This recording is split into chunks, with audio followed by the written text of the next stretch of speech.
दूसरे तीसरे सत्र में $78 के नीचे है, तो ये एक अच्छा संकेत आपके लिए जरूर है। लेकिन गिफ्ट निफ्टी 176 अंक नीचे, कॉशस शुरुआत यहां पर भी होने के संकेत हैं और अब बजट मात्र 5 सत्र दूर यहां से रह गया है, तो बाजार थोड़े से सधे हुए कदमों के साथ यहां से आगे बढ़ेगा। एक जो चिंता लगातार बाजार को परेशान कर रही है वो है एफआईज की बिकवाली का आंकड़ा। इस पर हम डिम्पी से चर्चा भी करेंगे। आंकड़ा एक बार जरा आपको बता देते हैं कि शुक्रवार को भी 27,500 करोड़ की, हालांकि क्वांटम छोटा है लेकिन बिकवाली का आंकड़ा जरूर आया है। इंडेक्स ऑप्शंस में भी करीब 12,500-13 हजार करोड़ रुपए की सेलिंग का ही फिगर है। तो यहां अगर आप जनवरी में देखेंगे टोटल करीब करीब 70,000 करोड़ रुपए के आसपास की बिकवाली हो गई है और ये एक पेन पॉइंट है बाजार के लिए। डिम्पी, आप किस तरह से देख रहे हैं? क्योंकि देखिए, नतीजों की बात करें, थोड़े से सुधार हमने देखा है, जो हम स्कोर कार्ड दिखा रहे हैं उसमें ज्यादातर नतीजे अनुमान से बेहतर आए हैं। एफआईज कितना दर्द दे रहे हैं और कितना अभी दर्द देंगे? दर्द काफ़ी दे रहे हैं और आगे भी दर्द दे सकते हैं, हालांकि मैं उम्मीद करता हूं ऐसा ना करें। देखिए, जिस जगह पर हम आए हुए हैं ना, यहाँ हम जैसे तैसे करके पहुंच गए हैं। हमने पहले भी बड़े एफर्ट्स किए, इसको ना हम तोड़ें, लेकिन आप देखो, आप डेरिवेटिव एक्सपायरी के मुआयने पर आ गए हो, बिल्कुल ख़त्म होने को आ गई है। 30 तारीख की सीरीज़ ख़त्म हो जाएगी है, आप उसके बावजूद भी नहीं सुधरे, मतलब कोई तेज़ी नहीं आई। मेरे को एक चीज़ की और थोड़ी सी प्रॉब्लम इस बार इंडियन मार्केट्स में दिखी, स्पेशली पर्टिकुलरली इंडियन मार्केट्स में दिखी। मैं उसको नोटिस कराता हूँ आपको। देखो, अगर आप हैंसेंग को देखो, कॉसपी को देखो, अगर आप किसी भी एशियन मार्केट्स को देखो, मैंने यूएस की बात ही नहीं बोली, मैं सिर्फ एशियन मार्केट्स की बात बोल रहा हूँ, जिसका हम भी एक हिस्सा हैं। जैसे हम उनको देखते हैं वैसे वो हमको देखते हैं, इतना ही बस। हाँ, अगर आप इसको देखेंगे ना, तो कोई भी मार्केट पिछले 1 महीने में नेगेटिव भी नहीं हुआ। कोई भी मार्केट पिछले 1 महीने में नेगेटिव ही नहीं हुआ। हमने 10% खोया है पिछले 1 महीने में, 1 से 1.5 महीने में। तो हमने जो रिएक्शन दिया है वो ओवर रिएक्शन दिया है। किस चीज़ का रिएक्शन था? क्या ग्लोबल में कोई डिस्टर्बेंस थी? डोनाल्ड ट्रंप तो दिसंबर से पहले ही चुने जा चुके थे, उनका तो सिर्फ शपथ ग्रहण होना था जैन में। फिर क्या प्रॉब्लम थी? क्या अर्निंग्स खराब आई? अर्निंग्स तो शुरू ही 10 जैन के बाद हुई हैं, एथिकली देखा जाए तो। उससे फिर पहले क्या प्रॉब्लम थी मार्केट के अंदर? वो थी एफआईज की प्रॉब्लम और एफआईज द्वारा बेचने की प्रॉब्लम, और उसके बाद आपके पास कोई मैक्रो डाटा नहीं था। ऐसा नहीं कि एफआई सिर्फ इंडिया से बाहर निकलते हैं, और भी तो डेवलपिंग मार्केट्स होंगी, उनसे भी तो बाहर निकले होंगे, लेकिन हमारा रिएक्शन थोड़ा ओवर रिएक्शन है, ये मैं बोलूँगा। इस ओवर रिएक्शन से इंडियन मार्केट्स को थोड़ा बाहर भी आना चाहिए। हम तेज़ी में भी ओवर रिएक्ट कर जाते हैं और कई बार मंदी में भी ओवर रिएक्ट करते हैं। मैं इसमें 100% मानता हूँ इस बात को, जो पहले वैल्यूएशंस को लेकर चलती थी कि हमारा बाज़ार महंगा है, आप दूसरे बाज़ारों के कंपेयर में देखो, उसका भी एक तर्क सिर्फ यही हुआ करता था कि भाई वो ज़्यादा चल गया है। लेकिन अगर आप वैल्यूएशन पे कई सारी कंपनीज को चेक करोगे तो आपको फिर अलग आंकड़ा दिखता। लेकिन मैं चलो जनमानस में ही आ जाता हूँ, एक बात मान लेता हूँ कि बाज़ार महंगा था। अरे जब बाज़ार महंगा था तो इतनी क्रूएल्टी के साथ तोड़ने की ज़रूरत नहीं थी जितना टूटा। तो इसको मैं एक ही लाइन में यहाँ पे निपटा देता हूँ कि ये हमने ओवर रिएक्शन दिया है। अब हम खुशी का रिएक्शन ज़रूर देना चाहिए हमको। जो अभिषेक, आपने हमसे क्वेश्चन पूछा कि मार्केट के अंदर और दर्द देंगे, देखिए एफआईज की होल्डिंग पिछले पूरे हफ्ते थोड़ी सी बढ़ी है, ये मैं आपको खुशी का एक नंबर बता देता हूँ। बट उसने आपके स्टॉप लॉसेस को तो बचाया, बट आपको गेन नहीं दिया। और आपकी प्रॉब्लम क्या है? प्रॉब्लम आपके सपोर्ट को बचाना और उसके बाद फोर्स की रिक्वायरमेंट होना, ये 2 अलग अलग चीज़ें हैं। बार बार हम सपोर्ट को बचाते हैं। 23,000 पूरा हफ्ता आपने बचाया, 23,350 तक भी गए, अटेम्प्ट भी लिया कि हम 500 तक आ जाए, बट नहीं आ पाए, घूम फिर के वापस उसी 23,000 पे आ गए। कहने का मेरे मतलब ये है कि 23,000 का सपोर्ट एफआईज की होल्डिंग बढ़ाने से बचा, बट अभी भी फोर्स की कमी है। क्या मार्केट में कोई ट्रिगर चाहिए? तो उसका जवाब है हाँ, ट्रिगर चाहिए। एक और चीज़, डीआईज की पूरी फोर्स लगी हुई है मार्केट को बचाने में। मैं थोड़ा थैंक यू करूंगा इस प्लेटफॉर्म से डीआईज को। अगर हमारी बात कहीं भी जाती हो, कोई भी फंड मैनेजर वाला सुनता हो, तो मेरी तरफ से आपको बहुत बहुत शुक्रिया, थैंक यू वेरी मच। आपकी होल्डिंग 56% है। मैंने कई साल के इस तरह के डाटा को चेक किया मार्केट में, बैक टेस्टेड में। उस समय तक एफआईज की होल्डिंग इतनी नहीं होती थी, अब एफआईज की होल्डिंग का रोल थोड़ा बढ़ गया, बट डीआईज ने बहुत अच्छा काम किया है। थोड़ा बहुत डिप्लॉयमेंट के पास, उनके पास भी दिक्कत आ रही है कि पैसा 26,000 करोड़ रुपये हर मंथ आ रहा है, बट पूरा मार्केट में नहीं लगा पा रहे हैं। बट फिर भी वो भी कैसे लगाएंगे, बड़ा भाई कुछ नहीं कर रहा तो फिर छोटे भाई को डर तो लगता है ना। फिर भी उन्होंने काफ़ी हद तक पैसा लगाया और अपने पुराने एक्सपीरियंस पे मैं बोलूँगा 56% लॉन्ग होना ये मजाक की बात नहीं है। एक और चीज़ मैं आपको बता देता हूँ, जब एफआईएस और डीएस के नंबर छिड़े तो रिटेल का नंबर बताता हूँ। रिटेल का नंबर है 70% लॉन्ग का, डीएस का नंबर है 56% लॉन्ग का, एफआईएस का नंबर है 20% लॉन्ग का। तो जो रिटेल का नंबर है 70% लॉन्ग का, ये थोड़ा ज़्यादा है। आपको ध्यान होगा, अगर आप हमको गौर से सुनते होंगे, बार बार हमने कहा है कि जब तक रिटेल माल छोड़ेगा नहीं, एफआईएस का माल आएगा नहीं सिस्टम में, एक कॉन्टिन्यूटी वाली तेज़ी आपको नहीं दिखेगी। आप 2 दिन आपको लगेगा फील गुड होगा, फिर से फील बैड होने लगेगा। तो थोड़ा सा रिटेल को थोड़ा पीछे हटना होगा। ये कैसे हटेगा बॉस, रिटेल कैसे पीछे हटेगा? रिटेल को या तो आप पनिशमेंट दो या तो रिवॉर्ड दो। 2 ही तरीके होते हैं हटाने के, या तो मैं पनिशमेंट से आपको बाहर निकाल दूंगा, या तो मैं आपको रिवॉर्ड दूंगा, आपको मैं प्रमोशन कर दूंगा, आगे ले आऊँगा आपको, मैं उस जगह पर नहीं रहने दूंगा। तो मैं चाहता हूं कि थोड़ा रिटेल का प्रमोशन हो जाए, बाजार थोड़ी भी शॉर्ट कवरिंग दिखा दे तो रिटेल अपने आप धीरे धीरे माल छोड़ेगा। जब रिटेल माल छोड़ेगा तो एफआईएस का माल सिस्टम में आ जाएगा, पैसा वही है, घूम फिर के ऊपर नीचे आता है। एक और छोटा सा पॉइंट के साथ मैं एफआईएस को निपटा देता हूँ। यहीं पे एफआईएस की होल्डिंग 20% हो चुकी है। आप ये बात मान के चलेगा, अगर आपको मेरे से अगर आपको ट्रिगर जानना है तो मैं आपको बताता हूँ, मैं अपनी नज़र अब 15 से 16% की एफआईएस की होल्डिंग पे रखूँगा। जिस दिन भी ये कम हो जाएगी, मैं उस दिन के बाद से, मैं हो सकता है 5 दिन की मार्केट की छुट्टी लेके चला जाऊँ। मैं आपको फिर से बता रहा हूँ, मैं अगर एफआईएस की होल्डिंग वापस से 15% की नीचे चली गई ना, आप छुट्टी ले लेना भले मार्केट से, तो वो आपसे देखा नहीं जाएगा। वैसा हो सकता है मार्केट। तो थोड़ा सावधानी रखो और एक स्टांस को ना चेंज करो। जो स्टांस हमने 15 दिन से मेंटेन किया हुआ है, डैट इज़ कॉल्ड एक्यूमुलेशन, एकत्र करना, धीरे धीरे धीरे धीरे धीरे धीरे करके मार्केट के अंदर पैसा डालना। ये बात सुनते सुनते आशीषा के भी कान पक गए होंगे, आपके भी कान पक गए होंगे, और मेरे और सहयोगी एंकर्स के भी कान पक गए होंगे कि आप तो 20-25 दिन से कह रहे हो एकत्र करते रहो, इकट्ठा करते रहो, इकट्ठे करते रहो। कैसे इकट्ठे करें?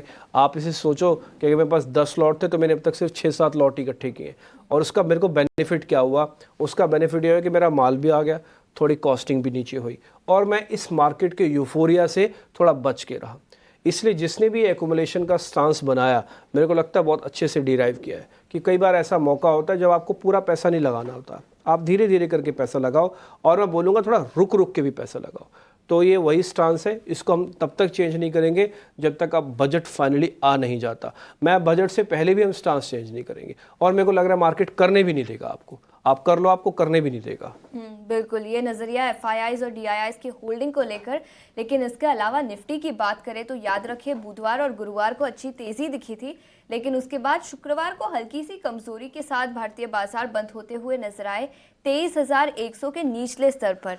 निफ्टी पर किस तरह की राय होगी डिम्पी? देखिए आशीषा, करीब 32% का निफ्टी का रोल ओवर हुआ है। 32% रोल ओवर का मतलब है कि इस मंथ के जितने कॉन्ट्रैक्ट हैं उसके 32% कॉन्ट्रैक्ट मैं अगले महीने में ले गया। चाहे वो मंदी के लेके जाऊँ, तेजी के, वो बाद में फाइन ट्यून होगा, बट आप ऐसा समझ लो कि जो बाहर आपके पास इस मंथ में था वो अगले महीने 32% ट्रांसफर हो गया एक और मंथ के लिए। लेकिन उसके बावजूद भी जब इतना हमने ट्रांसफर किया, 32% का रोल ओवर किया, मार्केट में कोई इंपॉर्टेंट एग्रेशन नहीं दिखा। नहीं तो आप, अच्छा इसका मतलब क्या हो रहा है? इसका मतलब है कि जो रोल ओवर हो रहा है अगले कॉन्ट्रैक्ट में, वो भी शॉर्ट्स का ज़्यादा हो रहा है। आपको मैंने एक बताया था एग्जाम्पल के लिए, अभिषेक जी ने मेरे से 2-3 बार पूछा, तो मैं, वो पहाड़ पे जाते रहते, तो मैंने उनको एक एग्जाम्पल के तौर पर बताया कि जब आप पहाड़ पे चढ़ते हैं, आपने पीछे एक बैग ले रखा है और बैग में मैंने गीले कपड़े डाल दिए। सोचो आप, तो जो पहले ही तो बैग भारी था, ऊपर से और गीले कपड़े कर दिए तो और भारी हो गया, आप चल ही नहीं पाओगे। बोले हम चल जाएंगे, बड़े पहलवान। आप चल के तो दिखाओ। आप चलोगे 100 मीटर 200 मीटर, आप फिर से थक जाओगे, आपको फिर से बैठना पड़ेगा, हाँफ जाओगे, नीचे जाना पड़ेगा, फिर से ऊपर आओगे, फिर से नीचे जाओगे। जो 1 किलोमीटर का डिस्टेंस है, महीना लग जाएगा उसको कवर करने में। एग्जैक्टली यही हो रहा है मार्केट के अंदर। जो बैगेज है वो गीला है, गीला मतलब शॉर्ट्स का है। आप उनको बाहर निकालो। जब तक शॉर्ट सिस्टम से बाहर नहीं जाएंगे, तेजी वाले कितना ही अच्छा क्यों ना कुछ भी कर लें, मार्केट में रिकवरी बहुत फास्ट और बहुत सस्टेनेबल रिकवरी नहीं आएगी। शॉर्ट्स का सिस्टम से अलग होना जरूरी है। या तो खुद से कर लें, या तो डेरिवेटिव एक्सपायरी करवाती है। एक्सपायरी कैसे कराती है कि इस मंथ के सौदों को कटवा देगी, अगले मंथ में ट्रांसफर करवा देगी। तो जो मैं रोल ओवर का नंबर देख पा रहा हूँ, 32% रोल ओवर हुआ है, उसके बावजूद भी हम 23,000 से जूझ रहे हैं। इसका मतलब शॉर्ट्स भी ट्रांसफर हुए अगले मंथ में, जो अगला फेब का मंथ है। ये अच्छा साइन नहीं है। अब बजट को बहुत अच्छा ट्रिगर लेके आना होगा। ध्यान रखिएगा, ये शॉर्ट्स एक तरह का बारूद है, अगर इसमें आग लगेगी तो ये ब्लास्ट भी करेगा, यानी कि ये शॉर्ट कवरिंग भी कराएगा। अगर आग नहीं लगी तो यही बारूद आपको अपनी स्मेल से सड़ा देगा, ये बात ध्यान रखिएगा। तो इसलिए मैं लेवल्स के साथ आ जाता हूँ। मैंने आपको रोल ओवर का नंबर भी मोटा मोटी इसके बीच में बता दिया। एक और चीज़, प्रीमियम्स भी घट गए हैं, सिर्फ 20 पॉइंट का प्रीमियम रह गया। प्रीमियम एक इच्छा शक्ति होती है, वो मार्केट के अंदर थोड़ी एब्सेंट हो गई है। ओपन इंटरेस्ट करीब 5,28,000 कॉन्ट्रैक्ट्स का अभी भी इस मंथ में भी खड़ा है, और इस मंथ में कम से कम हमको 5 लाख से नीचे अब तक आ जाना चाहिए था, हम नहीं आए हैं, अभी भी 5,28,000 है। हैवी है काफ़ी, बट वो शॉर्ट्स के साथ हैवी है, इसलिए कवरिंग की बहुत सख्त जरूरत है। लेवल्स बता देता हूँ निफ्टी के। 23,000 इंपॉर्टेंट सपोर्ट एरिया है। आपको अगर भगवान से प्रार्थना करनी तो ये प्रार्थना करोगे भी 23,000 इस पूरा हफ्ता ना टूटे, क्योंकि इस हफ्ते के सैटरडे में बजट आएगा। तो आप सोमवार से लेकर शुक्रवार तक क्या करोगे, क्या करोगे बताओ आप? मैडम तो बोलेंगे सैटरडे को, आप क्या करोगे? बोले हम नहीं बजट डिस्कस करेंगे। अरे बजट क्या डिस्कस करोगे, जब बजट आया ही नहीं तो डिस्कस क्या करोगे उसके अंदर? तो भगवान से यही प्रार्थना करो कि शॉर्ट्स इतने ज़्यादा ना बढ़ जाएं कि आपको 23,000 के लेवल्स भी तोड़ने पड़ जाएं। तो 23,000 किसी तरह से मेंटेन रही, आपका सपोर्ट है। फोर्स की जहाँ तक बात है 350 के बाद आएगी, और उसके बाद फिर हम 550 600 जब कि तब देखेंगे। इतनी बड़ी बात अभी बोलने की बात नहीं है। फिलहाल 23,000 के सपोर्ट को किसी तरह से बचना चाहिए। बिल्कुल 23,000 का सपोर्ट बचना चाहिए। हमने देखा शुक्रवार को 23,100 के नीचे की क्लोजिंग हुई है। लेकिन निफ्टी बैंक पर आ जाते हैं। HDFC बैंक के नतीजे अच्छे आए थे, और जिस दिन नतीजे आए निफ्टी बैंक को भी सपोर्ट किया, शेयर चला भी। लेकिन उसके बाद फिर से हमने देखा कि कोई खास मूवमेंट आई नहीं है HDFC बैंक में। अब ICICI बैंक के नतीजे आए हैं। इंटरेस्ट इनकम के दम पर हमने देखा कि better than expected ICICI bank के भी नंबर्स हैं। तो दो जो मेजर जो बैंक्स हैं जिनकी वेटेज 50% से ज्यादा की निफ्टी बैंक में, वो अच्छे आंकड़े आ गए हैं। डिम्पी, 48,000 के आसपास का निफ्टी बैंक है। 2 दिन की छोटी छोटी कमजोरी हो गई है, और ऊपर से करीब 6,000 पॉइंट नीचे हैं। क्या मान के चलें कि अब ये दो जो बड़े बैंक हैं ये थोड़ा सपोर्ट देंगे, या फिर प्रेशर बना रहेगा वहां भी? देखिए, प्रेशर तो बना रहेगा। वजह एक इसकी बहुत साफ है, नंबर्स एक ट्रिगर है, इसके अलावा ग्लोबल मार्केट FI। अच्छा, हम HDFC को खाली नंबर से देख रहे हैं, क्या हम HDFC को FI से नहीं देखे? हम ICICI को खाली नंबर से देख रहे हैं कि FIs ICICI बैंक में पैसा नहीं डालते हैं। तो वो FIs जब इंडिया में अंदर आएंगे तो स्वाभाविक सी बात है वो ICICI और HDFC के अंदर भी आएंगे, लेकिन वो नहीं आ रहे हैं। तो नंबर्स के लिहाज से ये अपने आप को सेफ्टी नेट देते हैं। एग्जाम्पल के लिए, जब HDFC बैंक के नंबर्स आए तो ये जो 1650 का आप HDFC देख पा रहे हैं ना, ये 1750 और एक बार 1800 तक भी पहुंच गया था। वापिस 1650 है। इसने अपने आप को इंटरनली तो बचाया, बट ये उतनी फोर्स, उतना डायनामो जनरेट नहीं कर पाया कि वो मार्केट को भी ड्रैग करता लेके जा पाए। तो वो चीज़ आपको ध्यान में रखनी पड़ेगी। कभी भी किसी के भी नंबर्स देखें, खासकर जो फ्रंट लाइन जिनके पास वेटेज बहुत ज़्यादा है, उसके नंबर्स में FIs की होल्डिंग पिछले 1-1.5 महीने में, 2 महीने में, अमूमन में बदलती नहीं है जल्दी, फिर भी 1.5 से 2 महीने के अंदर या 1 क्वार्टर के अंदर जरा चेक कर लो, कोई चेंजेस वगैरह तो नहीं है।